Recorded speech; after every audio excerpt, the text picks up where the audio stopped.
En Veracruz, el maestro Alejandro Rosas va a platicarnos algo que sucedió, dice, 200 años. Exactamente, hoy se cumplen 200 años en que en Córdoba se reunieron, por un lado, Agustín de Iturbide como jefe del ejército trigarante, que ya estaba unido con Guerrero, o el de las tres garantías, con el que le decimos mal llamado último virrey de la Nueva España, porque ya no existía ese cargo, digamos, en 1821, don Juan de O'Donoghue, y ahí se firman los tratados de Córdoba, por la ciudad en donde están, donde finalmente se reconoce la independencia de México. México nace a la vida independiente como imperio mexicano, y de ahí ya es el camino que recorrerá Iturbide para llegar a la Ciudad de México a hacer su entrada triunfal el 27 de septiembre de 1821. Pero hoy prácticamente podemos decir que hace 200 años se firma ya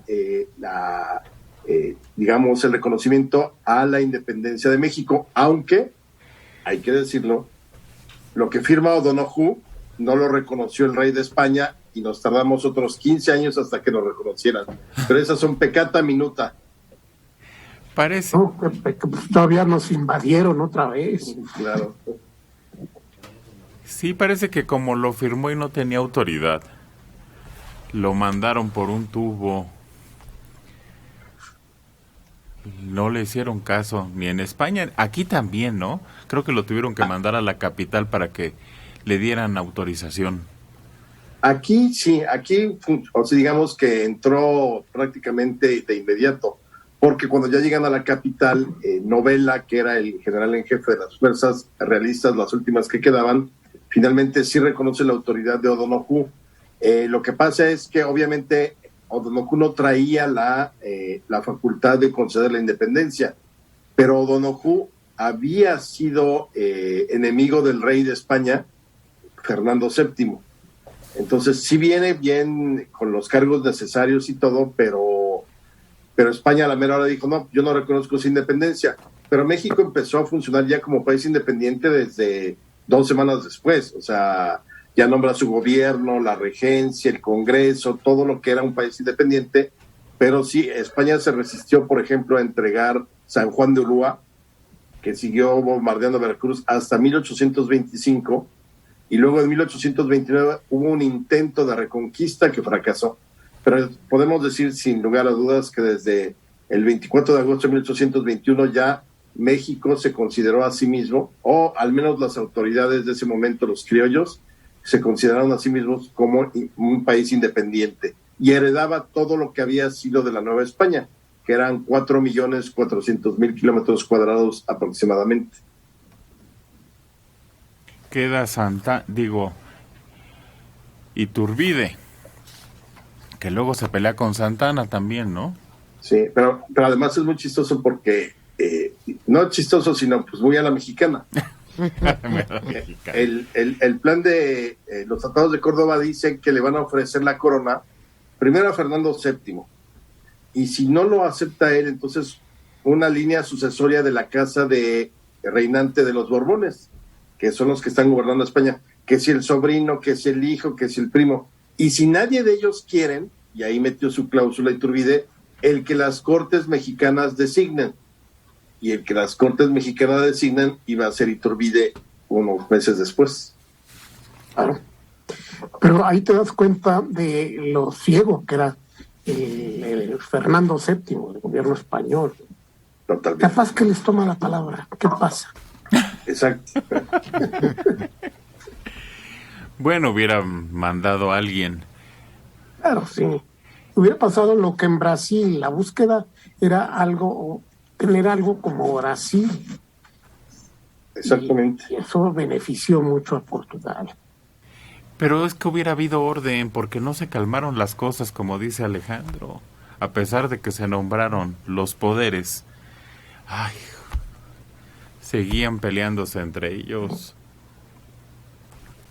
¿Cuánto tiempo después Iturbide y Santana se fueron agarrando del chongo, que en Puebla, que en Veracruz y que en todos lados? Creo que hasta los indios llamaron a los comanches o a quién llamaron. Santana es el que va a empezar el movimiento que derroca a Iturbide como emperador allá en Veracruz, pero eso es hasta 1820, diciembre del 22, o sea, prácticamente un año y 2 meses después de esto. Entonces hoy podemos considerar que arrancamos como nación. Exactamente. Ya como México independiente, pero nacimos como imperio, no como república. El imperio mexicano. Los tratados de Córdoba, Veracruz, 24 de agosto de 1821, entonces lo firma Agustín de Iturbide, comandante del ejército trigarante, y Juan O'Donoghue, jefe político superior, así dice aquí, jefe así político superior de la provincia de la Nueva España. Así es. Ese era el cargo, te digo que ya no había desaparecido por la Constitución de Cádiz el término virrey. Entonces ya no era el virrey. No, era el equivalente pero con otro nombre. Pues algo me acuerdo que platicaban que tampoco los aceptaron, se firmaron en Veracruz y no los aceptaron y los tuvieron que discutir luego en privadito para ratificar a O'Donoghue o algo así en Tacubaya. Pero al final ya, es decir, ya firmado el día de hoy, hace 200 años, ya prácticamente todo fue miel sobre hojuelas. Además, O'Donoghue llega a la Nueva España unos días antes de esta fecha y se da cuenta de que pues, ya prácticamente todo el ejército realista o la mayoría está con Iturbide y con Guerrero en el ejército de las 3 garantías. Él había sido liberal, había peleado contra el absolutismo en España, contra Fernando VII. Y entonces, además, la corona lo había torturado por esta resistencia y oposición. Entonces llegó muy, muy enfermo. ¿Por eso se petateó luego? Exactamente es lo que te iba a decir. Se muere, entran juntos el 27 de septiembre, el día de la consumación de la independencia, y como 2 semanas o 3 semanas después fallece.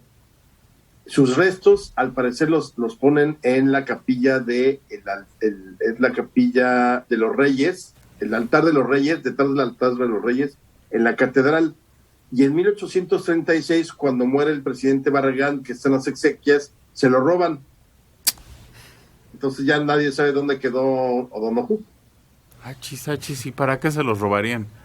Entonces, a ver. Qué raro. Sí. Había muchas creencias entonces. Igual para hacer algún trabajo no santo. Ah, ¿brujería? Sí. Para que no descanse. Pues era una época en la que había una infinidad enorme de creencias. 200 años, entonces. 200 años. ¿Y va a haber hoy una celebración, una conmemoración, algo? No sé. Yo no recuerdo. De Pío Marcha. Pues toca. Pero yo no recuerdo que se haya hecho alguna ceremonia especial para este día, ¿o sí? En el siglo pasado sí.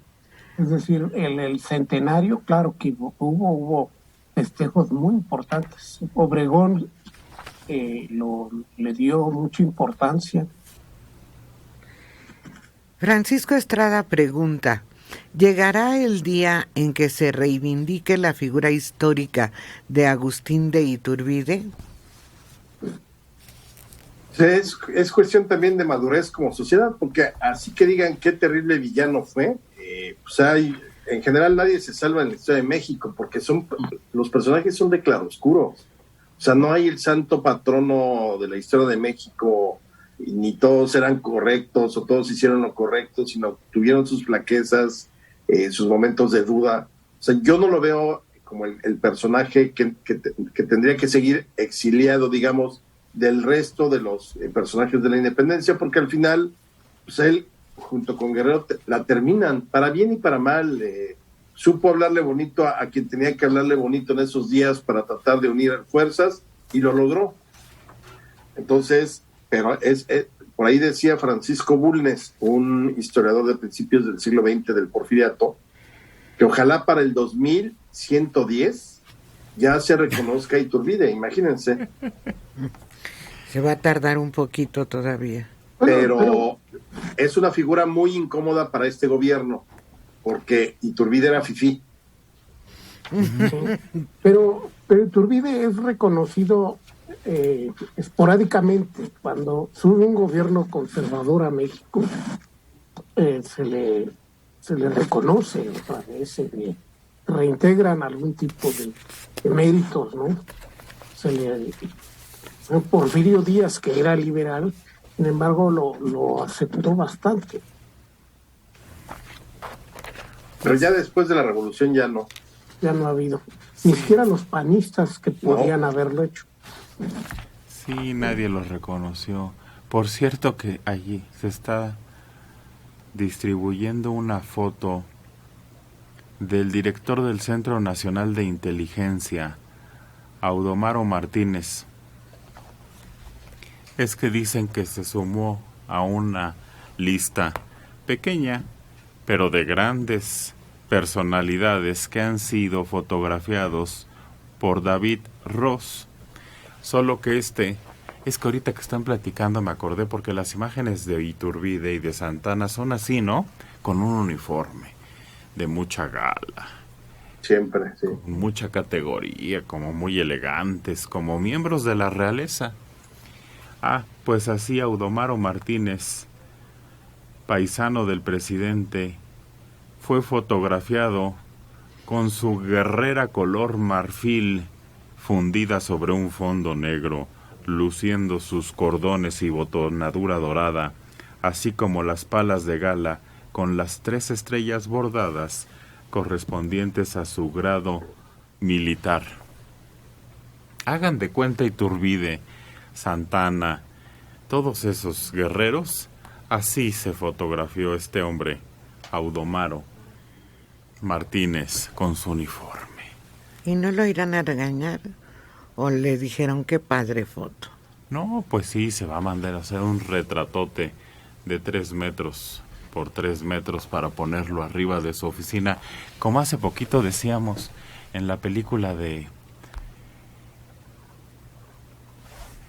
El reportero que asesinaron en Insurgentes y... Manuel Buendía. Manuel Buendía, ¿cómo se llamaba su columna?